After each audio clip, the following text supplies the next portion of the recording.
Selamat datang di Epic Insights. Pada kali ini kita akan meneruskan ilmu yakni simulasi invasi China ke Taiwan hari kedua.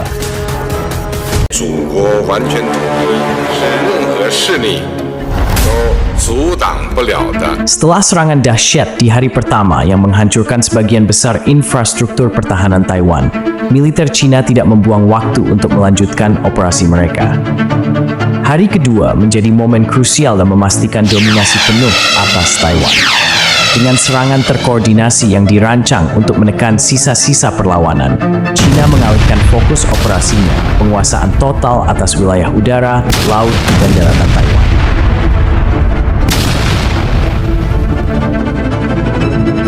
Pagi hari dimulai dengan intensifikasi serangan udara.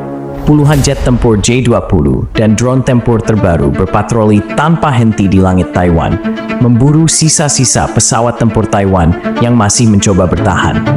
Rudal-rudal udara ke darat diluncurkan untuk menghancurkan fasilitas militer tersembunyi yang berhasil lolos dari serangan di hari sebelumnya.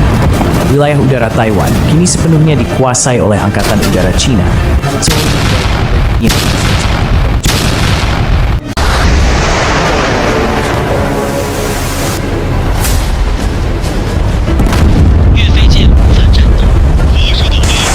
Di lautan, armada kapal perang China terus bergerak mendekat, memastikan blokade total terhadap jalur suplai dan logistik Taiwan. Kapal selam China dengan teknologi siluman patroli di sekitar perairan utama menghancurkan kapal-kapal yang berusaha melarikan diri atau memasok amunisi bagi pasukan Taiwan. Kapal induk dan kapal penjelajah meluncurkan helikopter dan pesawat pengintai untuk mendeteksi setiap pergerakan musuh, memastikan tidak ada celah yang tersisa.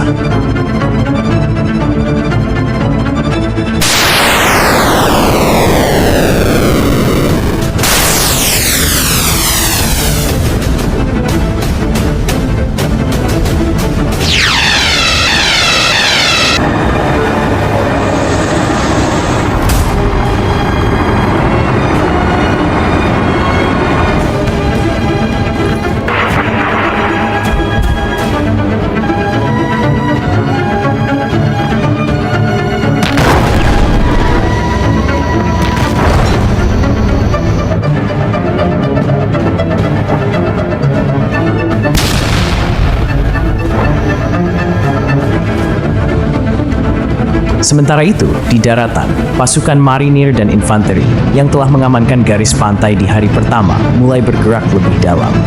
Mereka berfokus pada perebutan infrastruktur kunci seperti jalur kereta api, pembangkit listrik, dan depot bahan bakar. Di kota-kota besar seperti Kaohsiung dan Taichung, pertempuran jarak dekat terjadi antara pasukan Taiwan yang bertahan mati-matian dan pasukan China yang bergerak dengan disiplin. Tank-tank ringan Ernepesje dikerahkan untuk memperkuat sisi pasukan yang telah lebih dulu berniat.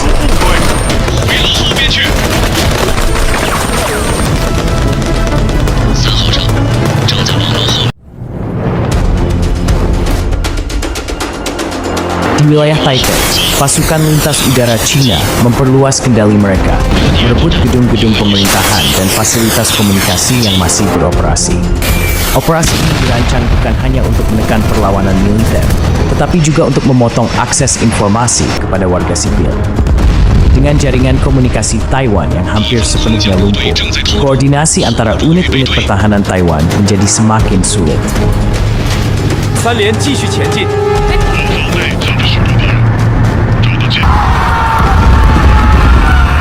Sore harinya, gelombang kedua pasukan China tiba melalui jalur laut dan udara.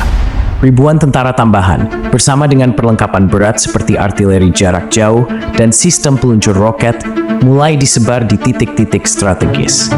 Hal ini dilakukan untuk memastikan bahwa setiap wilayah yang berhasil dikuasai dapat dipertahankan dari potensi serangan balik.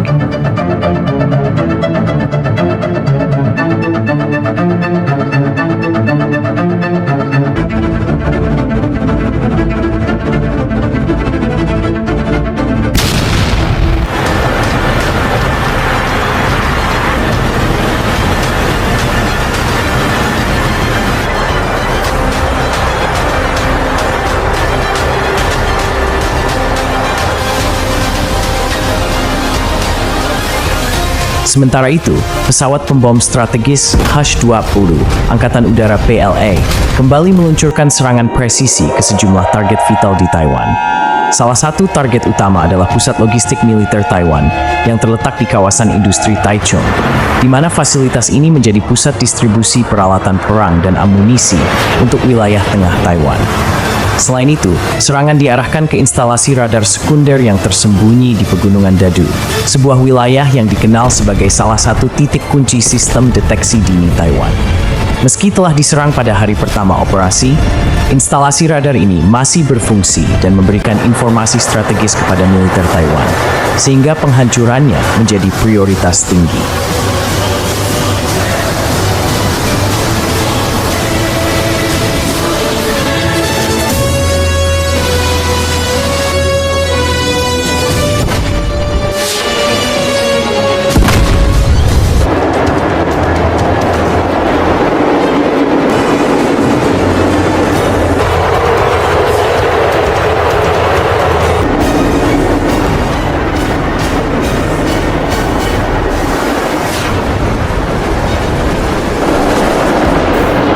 Di udara, pesawat tempur siluman J-20 bersama drone tempur GJ-11 memainkan peran penting dalam memastikan dominasi total China di atas langit Taiwan.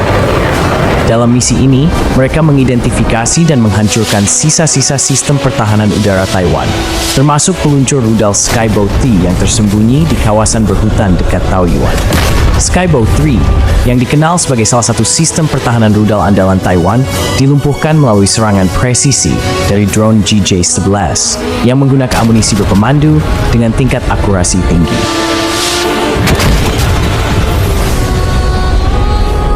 Tak hanya itu, drone tempur juga melancarkan serangan strategis terhadap konvoi militer Taiwan yang bergerak menuju daerah pegunungan di dekat Jalan Tol Nasional Nomor 3 yang membentang dari utara ke selatan Taiwan. Jalur ini digunakan untuk memindahkan peralatan berat dan pasukan cadangan menuju wilayah-wilayah yang diperkirakan lebih aman. Namun, serangan presisi yang dilancarkan oleh GJ-11 berhasil memutuskan jalur logistik utama tersebut.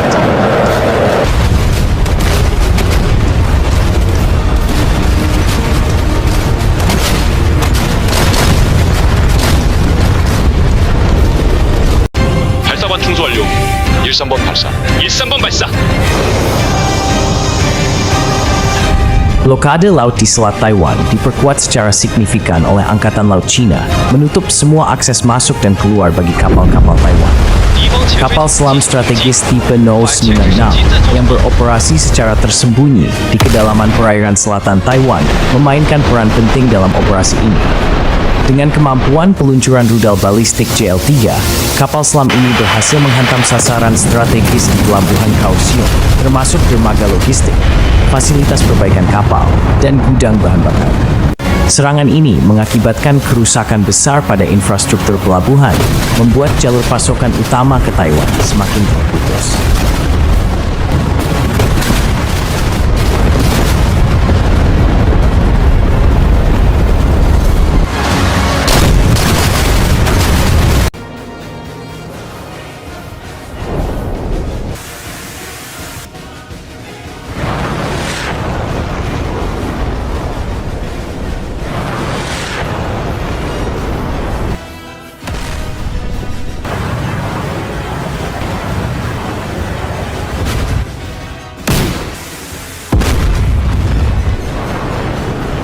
Di permukaan, kapal perang tipe 055, kapal perusak tercanggih milik Cina, mendominasi perairan dengan keunggulan teknologi dan persenjataan. Saat kapal patroli Angkatan Laut Taiwan berupaya menerobos blokade di lepas pantai Pingtung, kapal perang tipe 055 meluncurkan rudal jelajah dan artileri jarak jauh, menghancurkan kapal-kapal tersebut sebelum mereka dapat mendekati posisi China. Dominasi laut ini memastikan bahwa jalur suplai bagi militer Taiwan semakin terbatas, sementara China terus memperketat kontrol di sekitar perairan Taiwan. 피해가 큽니다. 进行攻击。反潜直升机在做什么？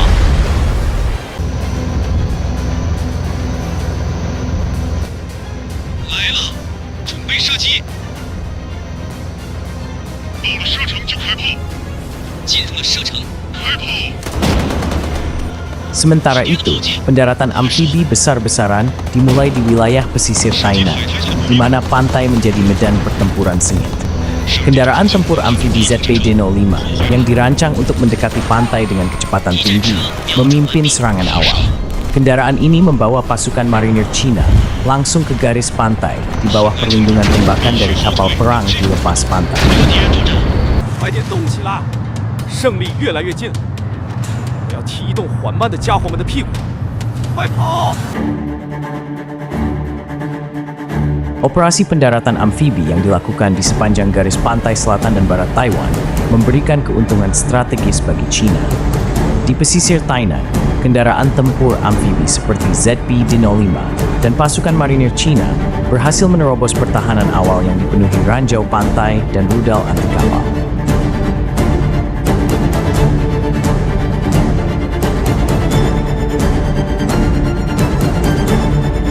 Di Kaohsiung, pelabuhan yang sebelumnya menjadi titik logistik utama Taiwan, kini berubah menjadi basis militer China setelah dihancurkannya sisa-sisa armada pertahanan laut Taiwan. Keberhasilan ini memungkinkan China mengamankan jalur suplai mereka untuk operasi lanjutan.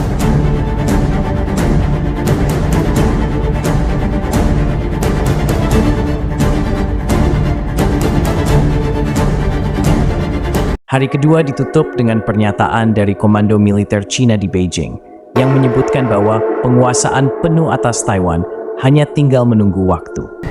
Meski masih ada sisa-sisa perlawanan dari beberapa unit militer Taiwan, keseimbangan kekuatan kini sepenuhnya berpihak pada China.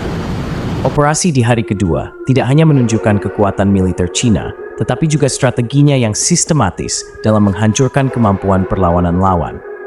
Dengan darat, laut, dan udara yang hampir sepenuhnya dikuasai, Taiwan semakin kehilangan harapan untuk mempertahankan kemerdekaannya.